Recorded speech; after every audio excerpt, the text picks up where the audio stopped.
Hey guys, it's Jill. Welcome back to my channel, and if you are new here, welcome. So today I'm going to be sharing with you guys my non-scale victories from 75 Hard Week 3. I normally include this in my weekly update, but Week 3 was the most challenging week that I've had in this challenge thus far.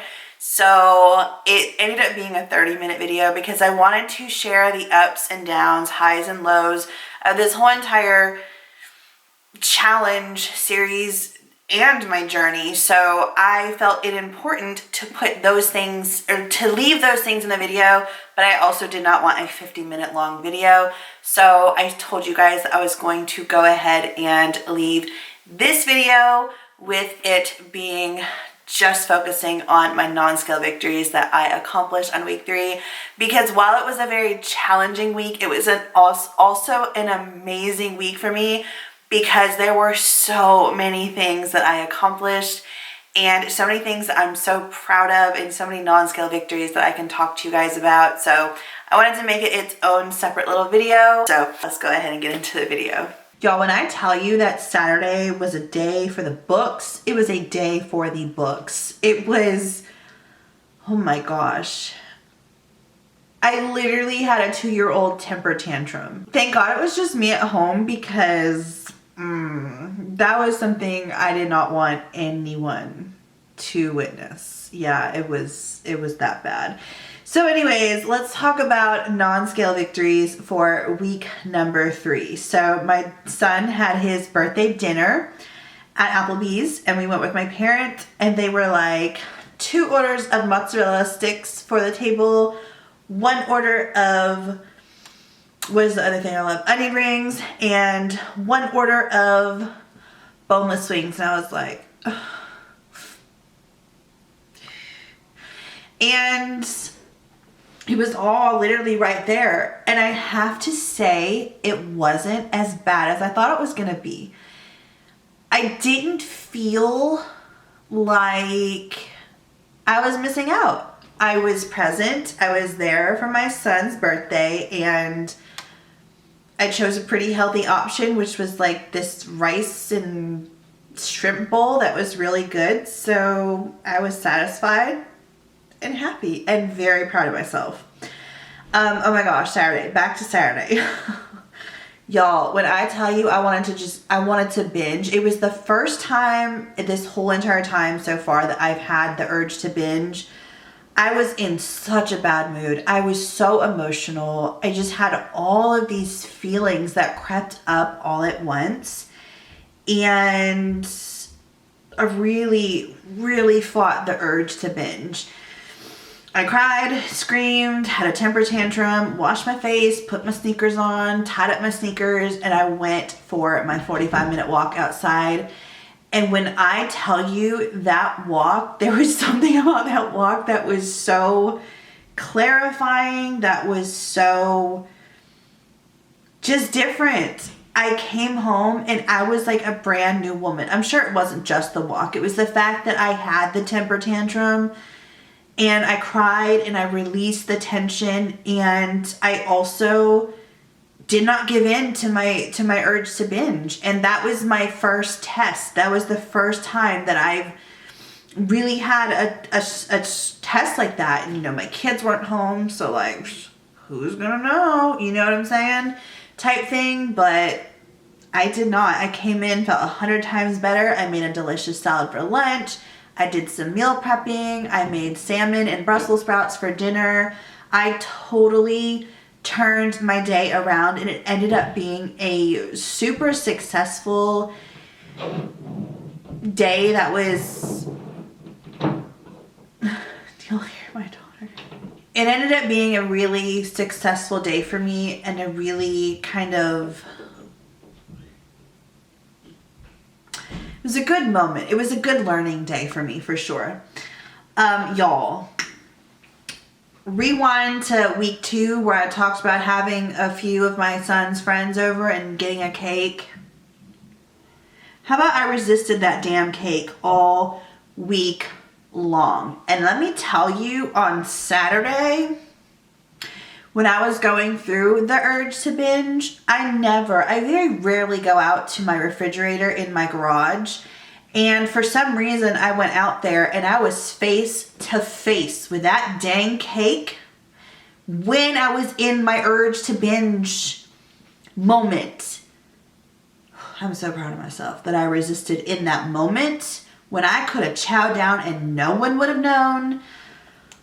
I'm so proud. But yeah, I resisted the damn cake all week long. Every time I opened it, I was tempted for some reason, and it was probably because that damn cake was in there. I literally never go out there. And I went out there probably like 4 times to that fridge this past week. And like I said, I never go out there. It was probably because that dang cake was out there. I don't know. Again, Saturday, when I had the urge to binge, I didn't even remember the stupid thing was out there. I opened the fridge and I'm all like... So, definitely my proudest moment of the week. For sure, without a doubt. Because like I said, I could have been like... No one's here. I'm going to eat this cake. And I didn't. So, very proud of myself for that. Jeans. If you guys didn't watch that video, I will link it down below. But there are 2 pairs of jeans that it was a very emotional try-on session for me. But the first jeans, they are fitting even better. I didn't try on the second pair, but the first ones where when I tried them on that day in that video, when I sat down, the zipper went down. This time they did not do that. And I was like, they're actually fitting to the point where I feel like I could actually wear them out. And I still have like a bit of a muffin top with them, so they're definitely not fitting the way that I want them to, but if I absolutely had to, I could totally wear them out. And that feels amazing. I did wear them for several hours on Saturday evening, and it wasn't until I sat on my bed in crisscross applesauce position where I was like, whoa, these things are a little too tight for all of this. I realized I had this epiphany yesterday where, you hear the expression, like, I'm out here living my best life. And I think about that, and I was thinking about that on Saturday, and I was just like, when is it my turn to live my best life? Like, when is it my turn? And I got to thinking, and I said, well, what makes you think that you're not currently living your best life?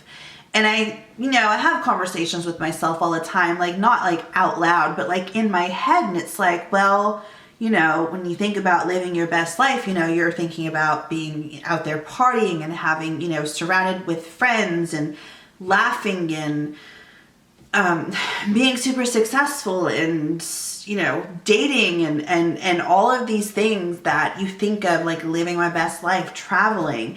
And I got to thinking and I was like, why can't you think, what's so wrong with you thinking that right now in this moment you're living your best life?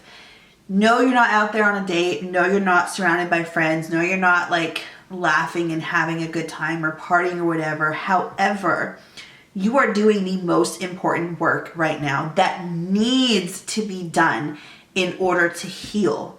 And this process is what needs to be done on the way to where I'm headed, to really living that best life in my head where it's partying. And when I say partying, I don't drink, I don't do drugs or anything like that. I just mean like going out and having a good time, being around people, being around friends, having a group of friends, traveling, all that kind of stuff.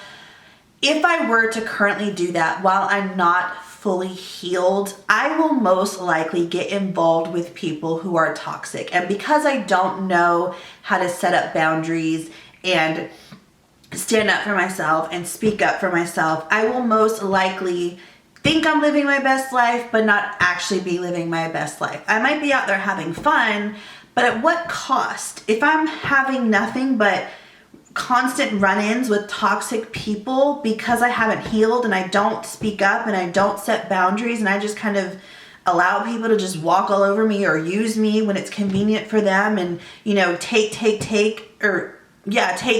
while I'm constantly giving and they never give back.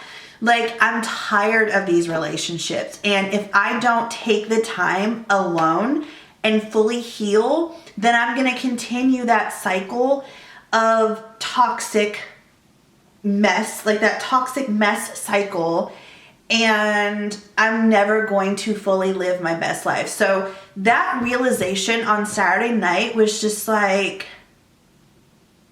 okay, so I actually am living my best life. Like, why do we always think it has to be this huge hurrah, oh my gosh, I'm having so much fun, I'm living my best life? I feel like you can also be lonely, learning yourself, learning how to set boundaries, meeting new people, not having the best time all the time, but still living your best life. And then I had to think of everything that I've done. I've left my toxic best friend, which was really hard for me to do. I left a toxic man who, y'all, when I tell you he was hot, he was hot. But he was toxic, and I had to distance myself. I had to distance myself from people that you would not think that I should be distancing myself from. I've distanced myself from, I left my ex-husband who was really horrible to me. Like, I have really done some growing, and in this time period, my best friend came back into my life. I allowed her to come back, and when I saw that there was no change, I was like, it took like a week of her being back in my life. And that I'm really friggin' proud of because of the fact that I learned quick. Basically, I'm learning to be content in the stage of my healing that I'm in right now. And that is growth.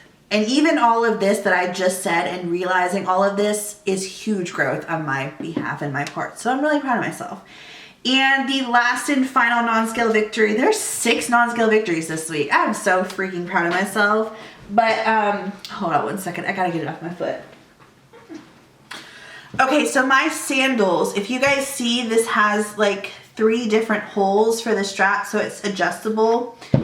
And I was on one and it was pretty tight, but now I was able to move to 2. One, I literally fell out of my sandal and almost like I actually did hurt my heel because it hurt pretty bad, or I hit it pretty hard on because my foot fell out. So yeah, that's really exciting. So with that being said, I had a really, really eventful week 3. I also had a really, really successful week 3. So I am so incredibly proud of myself and my continued growth. Tips that I may have is whether you do 75 hard or not, I encourage you to start reading or listening to some self-help books, because this has been helping me so much realize my potential and all of the things, and also positive affirmations are helping a ton too. So I hope that you guys enjoyed this video. If you did, please give it a thumbs up. I love you all so very much, and I will see you next week or in a couple of days if you watch all of my videos, because what I eat in a day will be coming up very soon. But if you don't watch any of my other videos, I will definitely see you next Wednesday for a recap of week 4 and how that went. But I love you, and I hope that you're having an amazing day, and I will see you in the next one. Bye.